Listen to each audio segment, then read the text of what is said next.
Hoy día vamos a ver todo lo que es patología esofágica y patología de estómago. ¿Ya? Hoy día vamos a tocar esos dos temas en sí. Bien, vamos a ver con esta primera pregunta. Dice, varón de 32 años con una historia de disfagia de varios años de evolución, que ha progresado en las últimas semanas para ingerir líquidos, presenta episodios aislados de regurgitación no ácida de alimentos y ha tenido al año pasado 2 episodios de neumonía.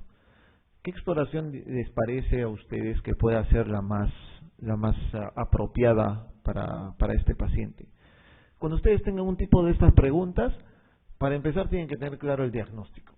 Si no, no van a poder contestar la pregunta. Acá está tan implícito todo que ustedes, la pregunta es directamente a qué hacer. Entonces el diagnóstico lo deben de tener en la cabeza, ¿no? Entonces, de repente, doctor, me puede decir qué diagnóstico le parece antes de contestar la pregunta en sí. Ok, una estrechez esofágica, ¿no? Por la disfagia en sí. ¿Y la estrechez a causa de qué?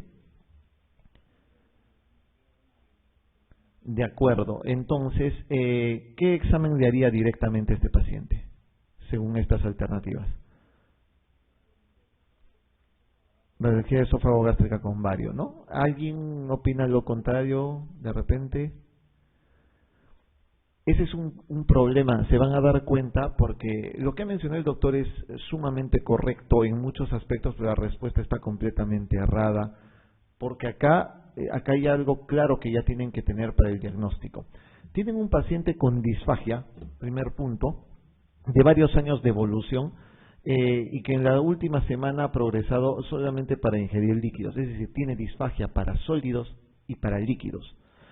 Las disfagias usualmente por compresión extrínseca o las disfagias generalmente por neoplasias suelen ser disfagias más que todo para sólidas y suelen ser progresivas con el tiempo, ¿no? Cuando se termina de estenosar todo, usualmente eso es una disfagia progresiva.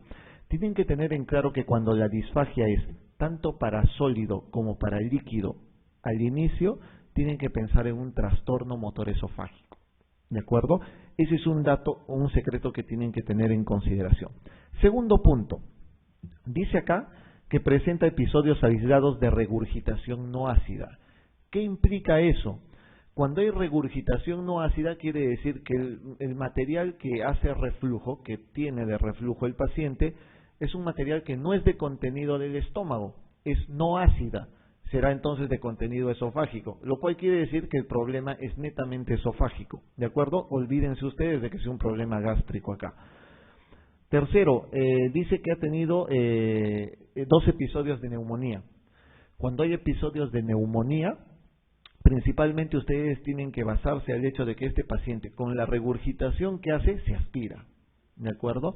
Entonces, otra vez, tienen un problema de disfagia, tanto para sólidos como para líquidos, en un paciente joven. ¿Pensarán en neoplasia? No, no piensen en neoplasia porque no es un paciente mayor, no es un paciente adulto. No les han mencionado de repente acá la baja de peso, aunque la baja de peso en este caso no tiene que ser necesariamente indicativo de neoplasias, ¿de acuerdo? Acá el secreto va al hecho de ustedes de mencionar si la disfagia es tanto para sólidos como para líquidos. Si es para ambas cosas desde el comienzo, piensen en un trastorno motor esofágico, ¿de acuerdo? Primer punto entonces para que tomen en cuenta. En esos trastornos motores esofágicos hay regurgitación no ácida y también hay episodios de neumonía. Este caso estamos hablando de un trastorno motor esofágico. ¿Cuál? No lo podemos saber. Para eso necesitamos una de estas pruebas, ¿de acuerdo? Es muy diferente mencionar cuál es la primera prueba que ustedes realizarían a cuál es la más correcta que ustedes deben utilizar o la que tiene el gol estándar. Ese es otro dato bien importante. Lo que me has mencionado al respecto del uso de la radiografía esofagogástrica con vario es muy correcto porque es lo primero que deberías hacer, ¿ya? Eso es lo primero que se hace. Cuando hay una disfagia, el orden es tomar radiografías esofágicas varitadas y segundo pasar a una endoscopía, ¿no es cierto? Sin embargo, en esta pregunta, la pregunta no va a eso. Dice, en un paciente que tiene prácticamente toda esta enfermedad, que es un trastorno motor esofágico, ¿qué es lo que les daría el diagnóstico más correcto? ¿Qué le pedirían? Una una manometría esofágica. ¿Por qué? Porque la manometría esofágica es el que da el gol estándar para problemas de trastorno motor esofágico. De eso voy a hablarles de ahora en adelante para que ustedes vean. Las siguientes diapositivas es revisión precisamente de trastorno motor esofágico para que vean el orden de cómo tratar a los pacientes, ¿ya? Todo lo que ustedes ven acá, endoscopía, radiografía, estudios de vaciamiento esofágico, incluso la pH-metría, todo eso se puede hacer en algunos problemas de disfagia, ¿ya? Todo, sin excepción, empezando primero por el bario y segundo por la endoscopía. Pero ninguno de esos dos da el gol estándar para trastorno motor esofágico. El gol estándar para trastorno motor esofágico es manometría. Ok, primera cosa que deben de saber, esto lo habíamos visto en fisiología, recuerden que el músculo del esófago, el esófago tiene musculatura estriada en el tercio superior, en el tercio medio es un intrincado de liso y esofágico, de liso y estriado, y en el tercio inferior es músculo liso, ¿de acuerdo? Músculo liso. Los tres trastornos motores de los cuales nos vamos a ocupar ahora es básicamente la acalasia, que es el que conocen más, el que preguntan más, el espasmo esofágico difuso y el esclerodermia. Solo les voy a dar un acápite importante porque eso lo ven más en reumatología. Doctores, muy sencillo, acalasia. La mayoría de palabras o mayoría de terminología en medicina, ustedes pueden determinar incluso la clínica solo sabiendo qué significa cada patología. Acalasia viene de dos voces griegas, a, que significa sin, ¿no es cierto? Y calasia, que significa relajación. Entonces, ¿qué significará una acalasia? Es no relajación o ausencia de relajación. ¿De qué? De esta parte del esófago, del esfínter esofágico inferior. ¿De acuerdo? Si ustedes solo retienen ese pequeño detalle, no van a tener problemas para ver ningún problema de clínica, ni de sintomatología, ni de diagnóstico de estos pacientes. Todos los pacientes que tengan acalasia entonces tendrán una falta de relajación o ausencia de relajación del esfínter esofágico inferior y una falta de contracción generalmente en el cuerpo esofágico, una ausencia de peristalsis, que no necesariamente tiene que ser en todos los pacientes, ojo. El dato fundamental de la acalasia es la falta de relajación del esfínter esofágico inferior. Esto que ustedes ven es como aparece en los libros clásicos de academias de preparación normalmente, lo cual no se utiliza realmente para nosotros. Esta clasificación que ustedes ven como acalasia clásica y vigorosa, realmente es una clasificación que actualmente no se utiliza. Nosotros utilizamos otra clasificación manométrica, que es la clasificación de Chicago, que les voy a mostrar en un momento. ¿Les van a preguntar el examen? Lo veo bien difícil de que pregunten la clasificación de Chicago. Les voy a mostrar ambas para que vean más o menos de qué se trata. ¿Qué es una acalasia clásica? La acalasia clásica es simplemente el punto fundamental de la acalasia, ausencia de relajación del esfínter esofágico inferior, con la salvedad de que las contracciones del cuerpo esofágico son básicamente de muy baja amplitud, es decir, son muy poco fuertes. Les explico. El esfínter esofágico inferior acá no se va a relajar y las contracciones de acá del esófago son muy débiles. Por consiguiente, toda la comida se va a acumular acá, dando lo que conocen como la clínica de disfagia. ¿De acuerdo? Esa es la acalasia clásica, esa es la acalasia de verdad, esa es la acalasia que preguntan en el examen. ¿De acuerdo? La acalasia vigorosa es solamente una variante de la acalasia en sí, en la cual sigue habiendo lo que debe haber en acalasia, ausencia de relajación del esfínter esofágico inferior. La diferencia es que hay contracciones muy intensas acá con el fin de vencer la pobre relajación que tiene el esfínter esofágico inferior. Es decir, las contracciones son muy intensas, son muy vigorosas. ¿De acuerdo? Eso no es lo habitual. Lo habitual es que encuentren la acalasia clásica. En el examen les van a preguntar acalasia clásica. La acalasia clásica, y esto solamente para mostrarles, los que en un momento quieren hacer gastroenterología como residencia, esto es lo que deben de aprender, no lo anterior, porque esta es la verdadera clasificación que se utiliza actualmente. Se divide en tres tipos.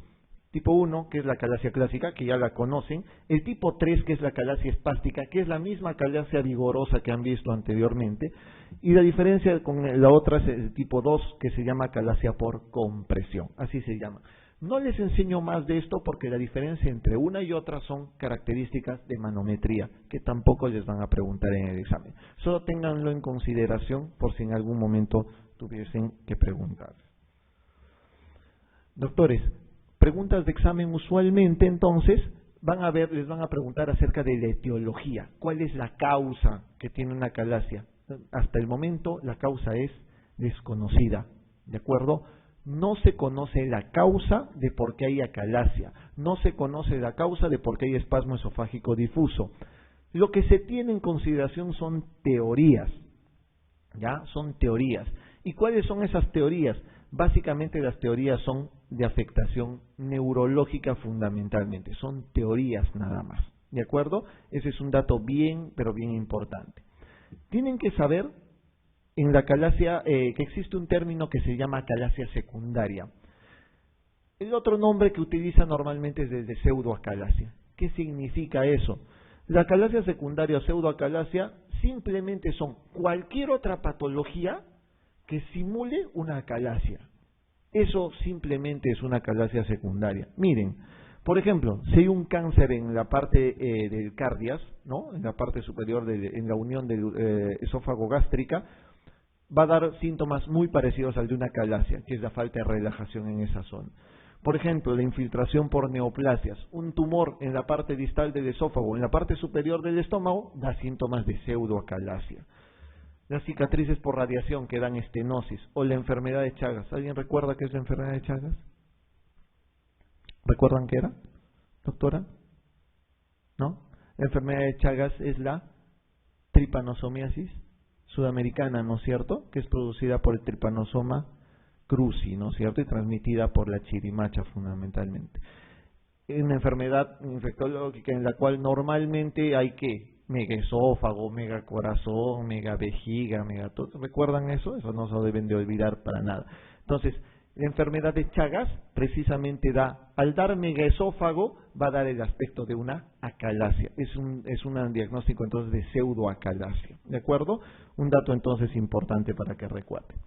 Doctores, vamos a hablar de las teorías rápidamente y les voy a hacer recordar un poquito de lo que era la fisiología. Esto ya se los he explicado en la clase anterior, así que por favor repásenlo bien.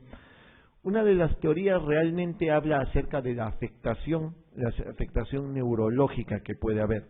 Miren, en este cuadro que hay acá, les voy a explicar normalmente cómo es la deglución. Un paciente deglute el alimento y cuando uno deglute el alimento se produce un estímulo de la pared, de la mucosa. Por consiguiente, se estimula el plexo submucoso de Meissner, ¿no es cierto?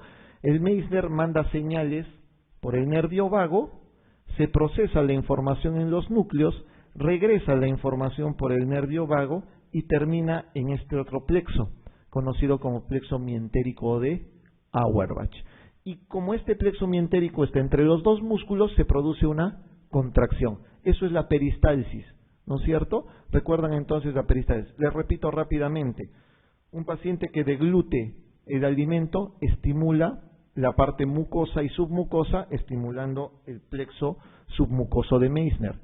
Sube la señal por el nervio vago, se procesa la información en los núcleos, regresa la información por el vago y termina en el plexo de Auerbach, que está entre ambos músculos, y se produce la contracción o peristalsis. Eso es una deglución normal.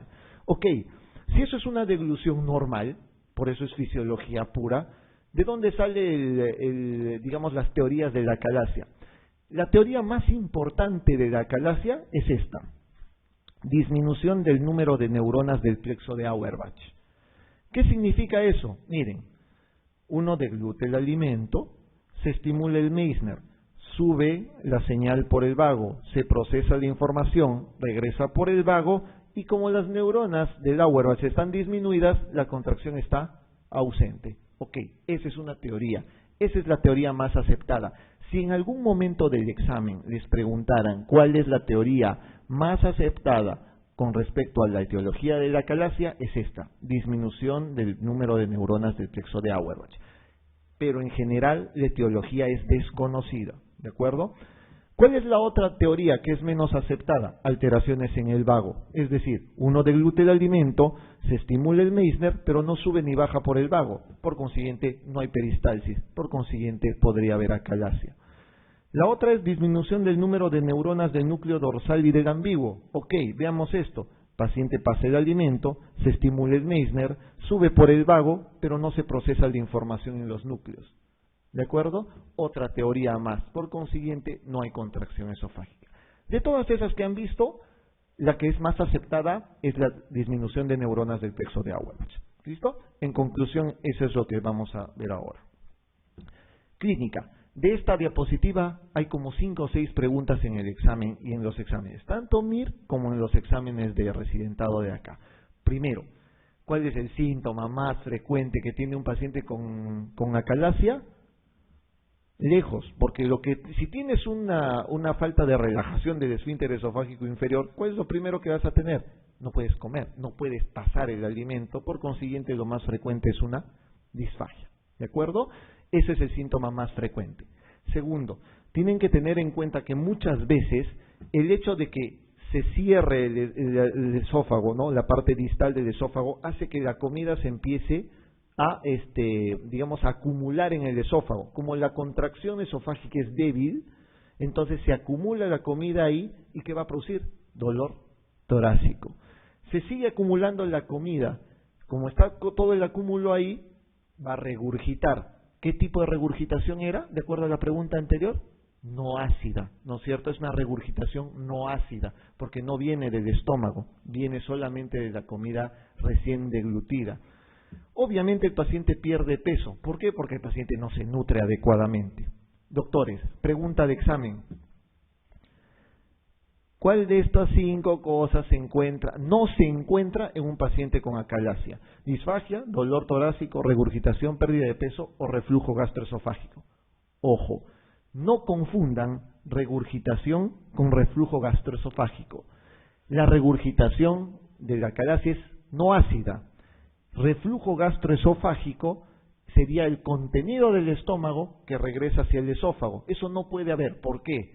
Porque el defecto principal de la acalasia es el esfínter esofágico inferior hipertónico. Entonces el contenido gástrico no regresa hacia el esófago. No puede haber reflujo gastroesofágico. No es lo mismo entonces regurgitación que reflujo gastroesofágico. Cuidado que caigan en el examen con eso. Esa es una causa de error bien frecuente en los exámenes. ¿De acuerdo? Una pregunta común del examen, por ejemplo, es, paciente que tiene disfagia para sólidos y para líquidos y que encuentra en la radiografía una imagen en, ¿cómo se llama esto? En pico de pájaro. La otra, llamada también punta de lápiz, son las dos formas de mencionar, pico de pájaro, pico de ave y la punta de lápiz. ¿Por qué está dado esto? Por la falta de relajación del esfínter esofágico inferior y la falta de contracción o peristalsis esofágica. Cuando el esófago realmente ha quedado disfuncional, ya ha pasado muchos años, el paciente no deglute, ese esófago se vuelve gigante y esto se llamará megaesófago, ¿no? O esófago sigmoideo le llaman también a esto. Esos son 2 signos radiológicos entonces que deben de recordar. Ya saben, imagen en pico de pájaro o punta de lápiz, ¿no? Y la otra es el megaesófago o el aspecto sigmoideo del esófago. Doctores, pregunta, ¿cuál es el método diagnóstico de elección para una acalasia? La mayoría marca endoscopía cuando no sabe, ¿no es cierto? Y saben que ahora deben de marcar manometría, porque la mayoría cree, ¿tiene disfagia? Endoscopía, todo es endoscopía, y no es así, ¿de acuerdo? ¿Qué es lo primero que deben de realizar en un paciente que tenga disfagia? La respuesta es, ¿manometría? No. ¿Endoscopía? No. Lo primero es una radiografía varitada, siempre deben hacer una radiografía varitada antes ¿de acuerdo? La endoscopía es algo que puede ser alternativo en el caso de que no puedan variar. Entre ambas cosas, obviamente, lo más sensible va a ser hacer una endoscopía, porque les permite hacer biopsias si es que se pudiera hacer algo. Lo ideal es primero hacer una radiografía varitada. Entonces, este es el método diagnóstico de elección, que es una manometría esofágica. ¿Qué van a encontrar en una manometría esofágica? ¿Qué significa manometría? Medir la presión del esfínter esofágico inferior. Entonces, en un paciente con acalasia, ¿cómo estará la presión? Estará aumentada, por consiguiente hay una hipertonicidad del esfínter esofágico inferior. Fisiología, ¿cuánto es lo normal de la presión del esfínter esofágico inferior? Menos de 30, ¿no es cierto? 30 milímetros de mercurio. Más de 45 ya se considera como una hipertonía, por consiguiente se considera como una acalasia. ¿Qué otra cosa pueden encontrar en la manometría en una acalasia? La ausencia de ondas peristálticas. ¿Recuerdan eso? Sobre todo si la acalasia es una acalasia clásica, ausencia de ondas peristálticas. No se olviden, lo primero, lo más importante de una acalasia es que haya una relajación incompleta del esfínter esofágico inferior. Relajación incompleta. Y puede haber contracciones terciarias. Lo de abajo les pongo porque había una pregunta en uno de los exámenes MIR que dice, ¿la colecistoquinina aumenta el tono del esfínter esofágico inferior en la acalasia? La colecistoquinina lo que hace normalmente, fisiológicamente, es relajar el esfínter esofágico inferior. Pero en los pacientes con acalasia hay una reacción paradójica, lo contrae. ¿De acuerdo? Cuidado que les pregunten eso. Entonces, lo normal es que la colecistoquinina relaje el esfínter esofágico inferior, pero en acalasia lo contrae. Ok, ya saben los tipos de acalasia, ya se los he mencionado, y existen complicaciones. En las complicaciones van a estar dados principalmente por el hecho de la éstasis que tiene el alimento al no poder pasar al estómago. Lo más frecuente que va a haber es esto, candidiasis esofágica. Eso es típico. ¿Por qué? Porque se infesta con hongos prácticamente toda esa zona que está llena de alimentos a media masticación o a medio digerir, digamos, si ustedes lo pudieran tomar en consideración así. Digamos que los alimentos están estancados en esa zona. Obviamente hay esofagitis, porque el alimento se vuelve corrosivo en alguno de los casos y va a haber inflamación, irritación y erosiones esofágicas. Por consiguiente habrá esofagitis. No se olviden que el paciente, si tiene mucho alimento acumulado en el esófago, va a regurgitar, y si el paciente no controla bien esa regurgitación, puede aspirar lo que ha regurgitado y se produce una neumonía, ¿no?, por aspiración o una aspiración bronquial, que es lo que ustedes conocen. ¿Recuerdan el primer caso, el caso clínico que les he mostrado, la pregunta 1? Eso es, paciente con disfagia de sólidos a líquidos, paciente que tiene 2 episodios de neumonía previa, básicamente es por ese motivo, ¿de acuerdo? Y no se olviden que una de las complicaciones que puede haber, no todos los pacientes con acalasia acaban en cáncer de esófago, pero el riesgo de cáncer de esófago es 7 veces mayor en un paciente con acalasia, ¿de acuerdo? El tratamiento. El tratamiento es bien interesante. Como ustedes pueden ver acá, hay hasta 5 formas de tratar la acalasia. La primera forma, varias de ellas, para empezar de una vez mencionaré, son del punto de vista endoscópico. Varias de ellas son endoscópicas. Hay una que es endoscópica específicamente y netamente endoscópica. Pero hay un tratamiento médico, porque también se puede dar tratamiento médico. Hay tratamiento con toxina botulínica, pero de estos 5, ¿cuál es el tratamiento que realmente deben considerar ustedes como el más efectivo a largo plazo? De todo lo que ustedes ven, el tratamiento más efectivo a largo plazo es el tratamiento quirúrgico, ¿de acuerdo? De todos. De los 5 que ustedes ven ahí, siempre el tratamiento quirúrgico es el más efectivo a largo plazo. Sin embargo, nuevamente vuelvo a mencionar, no es lo primero que se hace. ¿De acuerdo? No es lo primero que se hace. Lo que usualmente se hace es primero dilatar al paciente. Recuerden que el defecto principal del paciente está acá, ¿no? Está en la falta de relajación del esfínter esofágico inferior, ¿no es cierto? Entonces, ¿qué es lo que se hace? Se hace una dilatación con balón, ¿ya? ¿Qué es eso? Agarramos nosotros con un endoscopio y metemos una sonda o una cánula que tiene un globo que está desinflado al momento de introducirlo.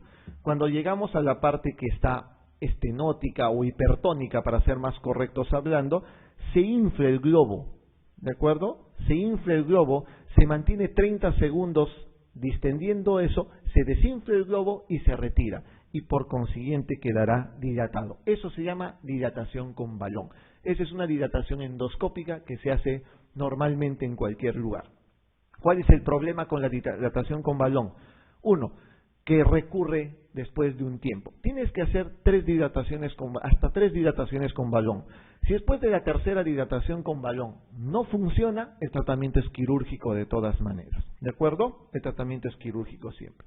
Hay pacientes que responden muy bien a la primera dilatación con balón, por consiguiente ya no necesitan más, ¿no? Más tratamiento. Por eso es que primero se hace la dilatación con balón. ¿Cuál es la complicación más frecuente que puede haber con esto? Rotura esofágica, una perforación esofágica. Inflas demasiado el globo, se distiende demasiado esa parte hipertónica y se rompe o se perfora el esófago. Entonces, esa es una de las complicaciones que puede haber. Cirugía. Nuevamente menciono y se lo repito y recálquenlo. El método de tratamiento más efectivo a largo plazo es la cirugía. Otra pregunta de examen es ¿qué tipo de cirugía se hacen los pacientes con acalasia? Y aquí tienen el nombre, se llama miotomía de Heller, ¿de acuerdo? Se llama miotomía de Heller. ¿Qué significa la miotomía de Heller? La miotomía de Heller es esto. Tienen acá el esófago, tienen acá el estómago, y lo que hacen es una miotomía, un corte del músculo. Recuerden que el músculo está hipertónico, la parte del esfínter esofágico inferior está hipertónico, por consiguiente cortas el músculo y al cortar el músculo simplemente se suelta prácticamente la tensión, y eso es el tratamiento quirúrgico de elección. Quedará de esta manera, ¿no? Queda abierto. ¿Cuál es la complicación más frecuente de una miotomía de Heller? Pensando, ¿qué puede pasarle a largo plazo a un paciente que le han hecho miotomía de Heller?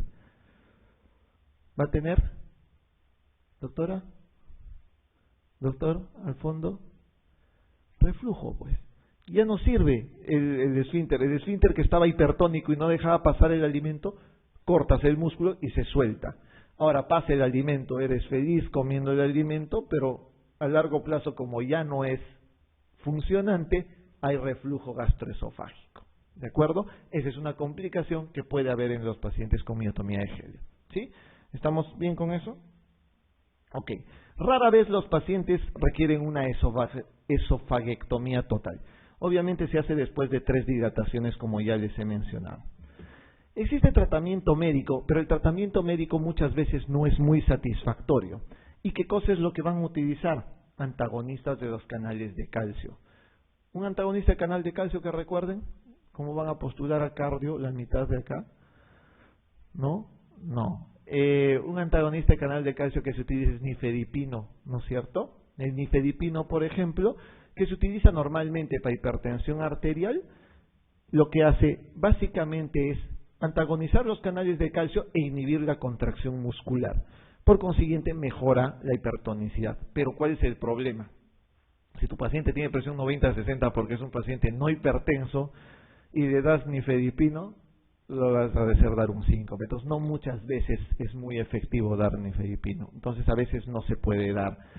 Otro es dar dinitrato de isosorbide, lo que utilizan normalmente para problemas de angina, ¿no es cierto?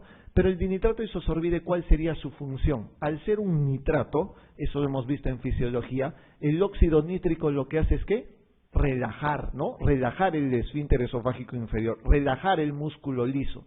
Y si relaja el músculo liso, lo que va a producir es una mejora en el pasaje, básicamente, del alimento, ¿no es cierto? ¿Cuál es el problema? Obviamente que cualquier uso de nitratos va a producir el efecto adverso más importante de una ingesta de nitratos es cefalea, farmacología básica. 30% de los pacientes que consumen nitratos usualmente tienen cefalea. Entonces es muy molestoso. Ese es el problema usualmente del tratamiento médico. El tratamiento médico no es muy útil muchas veces porque tiene muchos eventos adversos, y lo otro es que con el tiempo tampoco llega a ser lo más efectivo a largo plazo. ¿Qué otra cosa se puede utilizar? Es la toxina botulínica, por ejemplo. La toxina botulínica usualmente tiene la función, ¿no? Lo que se llama Botox, ¿no? Ustedes conocen eso como Botox, se hace por inyección endoscópica. Se pone un endoscopio, se llega con una aguja y en la parte que está hipertónica se inyecta la toxina botulínica. ¿Cuál es el mecanismo de acción de la toxina botulínica? Esa es pregunta de examen, por si acaso, no en gastro, sino ha sido en la parte de básicas. ¿Cuál es el mecanismo de acción? ¿Recuerdan, doctor? ¿Doctora? Es inhibir la liberación de acetilcolina, ¿de acuerdo? Al inhibir la liberación de acetilcolina, lo que haces es inhibir la contracción esofágica, porque la acetilcolina y el BIP, la acetilcolina y la sustancia P hacen que se produzca contracción esofágica, lo han visto en fisio, y la parte del óxido nítrico y el péptido intestinal vasoactivo hacen que se relajen, ¿de acuerdo? Eso es lo que habíamos visto previamente en la clase de fisiología, por eso les digo que esa parte era muy importante para que vean eso.